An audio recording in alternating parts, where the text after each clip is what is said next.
Welcome to Shanghai, a city that never sleeps.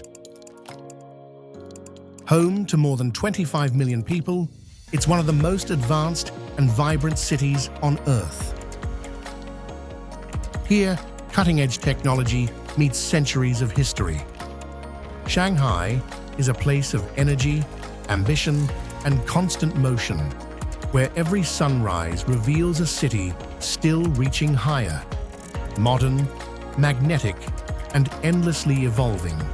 This is Shanghai, the city of the future. But it wasn't always like this. Before the glass towers and neon lights, there was a small riverside village, quiet, humble, and unknown to the world. A place of fishermen and traders, surrounded by muddy fields and calm waters. So how did this modest settlement become one of the most advanced cities on the planet? To understand Shanghai's rise, we have to travel back in time, to the very beginning of its story.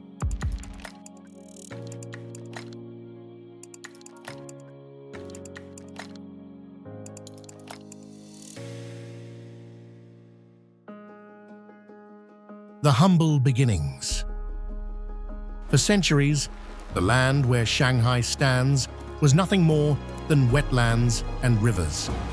The area began as a fishing and farming settlement along the Huangpu River, one of many communities scattered through the Yangtze Delta. During the Tang dynasty, 7th till 10th century, it was known as Huating, a small county famous for its salt and fish. It wasn't until the Song dynasty, around the 11th century, that the name Shanghai, meaning upon the sea, began to appear in official records. Its location made it special. Sitting at the mouth of the mighty Yangtze, it had access to both inland China and the vast Pacific. Trade grew, and Shanghai became known for its silk, cotton, and porcelain exports. By the 15th century, under the Ming dynasty, Shanghai had become one of the empire's main ports, protected by city walls and a small garrison. But despite its growth, it remained provincial, its people humble, its skyline low, its influence limited. No one could yet imagine that these quiet riverbanks would one day host some of the tallest buildings on Earth. The opening to the world. The mid-19th century would change Shanghai forever. In 1842, after China's defeat by Britain in the First Opium War, the Treaty of Nanking forced the Qing dynasty to open 5 ports to foreign trade, and Shanghai was one of them. The city's geography made it irresistible to traders. It sat where the Yangtze met the East China Sea, the gateway to the vast Chinese market. Soon, foreign merchants arrived from Britain, America, and France, each carving out their own concessions, zones where Chinese law didn't apply. They built banks, churches, schools, and clubs, transforming the muddy banks of the Huangpu into a miniature Europe. The Bund, Shanghai's famous waterfront, became a symbol of wealth and Western influence. Greek columns, Gothic churches, and Victorian mansions lined the river, while Chinese sampans glided beneath the shadows of foreign steamships. By 1900, Shanghai had become one of the busiest ports in Asia. Silk, tea, and opium flowed through its docks. Money poured in. So did people, migrants, adventurers, and refugees, all chasing fortune. Shanghai was no longer a Chinese town. It was an international experiment, chaotic, thrilling, and utterly unique. The Golden Age of Shanghai. By the 1920s, Shanghai was Asia's most dazzling city, the Paris of the East, the New York of the West. The Bund glittered with Art Deco towers and luxury hotels. Electric trams ran down wide boulevards. Jazz clubs filled the night air with music. It was a place of endless contrasts. Bankers and businessmen made fortunes overnight, while beggars slept in the shadows of their mansions. Gangsters ruled the underworld, and opium dens flourished just streets away from glittering ballrooms. Shanghai became the heartbeat of modern China, the center of cinema, literature, and art. It was also the stage for political drama. In 1921, a small group of revolutionaries met secretly in a shikumen house on Xingye Road. Among them was a young Mao Zedong. From that meeting, the Chinese Communist Party was born. Shanghai was both the symbol of China's prosperity and the seedbed of its revolution. Few cities in the world have ever balanced such glamour and turmoil so closely. War and occupation. The illusion of prosperity shattered in 1937. The Second Sino-Japanese War erupted, and Shanghai became its first major battleground. The Battle of Shanghai raged for more than 3 months. It was one of the bloodiest battles in modern history. Chinese forces fought bravely but were overwhelmed. The city burned. Entire neighborhoods were flattened by bombs. Tens of thousands of civilians perished. When the dust settled, Shanghai fell under Japanese occupation, a dark chapter that would last 8 years. During the occupation, life was harsh. Food was scarce, freedoms vanished, and fear ruled the streets. But even in despair, the city's spirit survived. Underground schools, secret theaters, and resistance networks kept hope alive. When World War II ended in 1945, the people of Shanghai celebrated their liberation.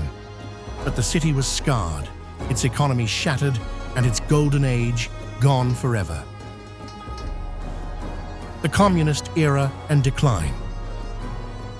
In 1949, the Communists seized control of Shanghai. Foreign powers withdrew, foreign businesses closed, and the once international city became fully Chinese again. Under Mao Zedong, Shanghai's glamour disappeared. The focus shifted from trade and finance to industry and self-reliance. Factories filled the skyline, not hotels. Steelworks, shipyards, and textile plants powered the new socialist economy. The Bund's grand buildings, once symbols of capitalism, were converted into government offices. By the 1960s, the city was grey but productive, the workshop of the nation. Then came the Cultural Revolution. Art, culture, and private enterprise were crushed. Intellectuals were persecuted. Foreign culture was banned. Shanghai became a city of bicycles and uniforms, hardworking but stagnant, its global reputation buried beneath decades of isolation. The rebirth, economic reforms. The story of Shanghai might have ended there, but history had another twist. In 1978, Deng Xiaoping launched his famous reform and opening up policy, setting China on a new course of modernization. For a while, the spotlight was on the southern city of Shenzhen, a brand new special economic zone. Shanghai, bound by bureaucracy, watched from the sidelines until 1990. That year, the Chinese government made a bold announcement: the redevelopment of Pudong, the empty farmland across the Huangpu River. Skeptics laughed. Pudong was little more than mud and factories. But within a decade, a forest of skyscrapers rose where cabbages once grew. The Oriental Pearl Tower became Shanghai's new symbol, a futuristic needle piercing the clouds. Soon followed the Jinmao Tower, the Shanghai World Financial Center, and later the Shanghai Tower, the second tallest building on Earth. The skyline became a monument to China's economic miracle. Foreign investment poured in, banks returned, and Shanghai reclaimed its title as the financial heart of China. From the ashes of the past, the city had been reborn, more ambitious than ever.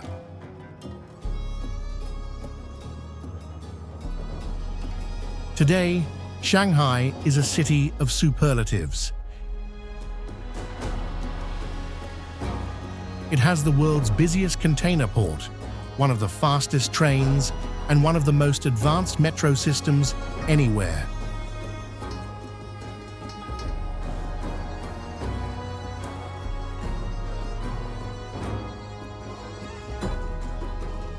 More than 25 million people live here, a population larger than many countries. Yet Shanghai isn't just a machine of commerce.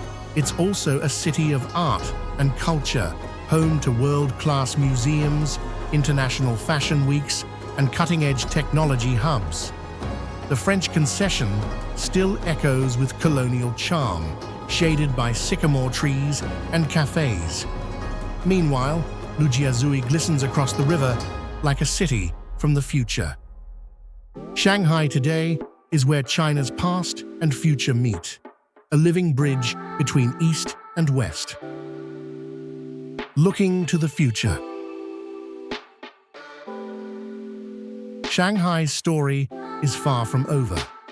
The city now faces new challenges: pollution, housing, and the need for sustainable growth. But Shanghai has never been afraid of change. It has reinvented itself through wars, revolutions, and economic transformations. From a fishing village to a colonial port, from an industrial city to a global powerhouse, Shanghai has always been a mirror of China itself. And as it continues to rise, one thing is certain: Shanghai will keep redefining what a city can be.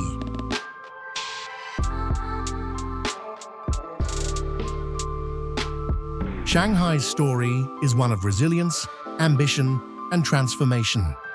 A city that rose from muddy riverbanks to touch the clouds. Thank you for joining me on this journey through its incredible past and present. Which city's story should we uncover next? Let me know in the comments below.